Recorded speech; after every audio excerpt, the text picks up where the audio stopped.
And you know the last time I saw a promise broken around health care, with respect to my friends on the other side of the aisle, it's when somebody said, if you like your health care, you can keep it. If you like your doctor, you can keep it. We found out that wasn't true. That made me the second Republican Speaker of the House since the Civil War, ladies and gentlemen, because we betrayed the promise to the American people. 2 years later, 3 years later, it actually made me a U.S. Senator, because in 2010, it had just been proposed. And just anticipation of what was going to happen was enough to have a sea change election that swept Republicans into the majority for the second time in 100 years. Now, Republicans are about to make a mistake on health care and betraying a promise.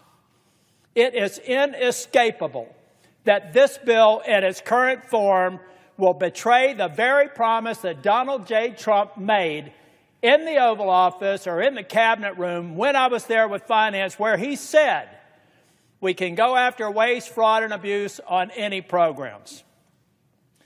Now, those amateurs that are advising him, not Dr. Oz, I'm talking about White House healthcare experts, refuse to tell him that those instructions that were to eliminate waste, fraud, and abuse all of a sudden eliminates a government program that's called the provider tax. We have morphed a legal construct that admittedly has been abused and should be eliminated into waste, fraud, and abuse.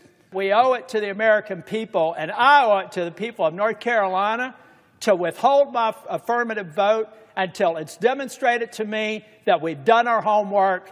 We're going to make sure that we fulfill the promise, and then I can feel good about a bill that I'm willing to vote for. But until that time, I will be withholding my vote.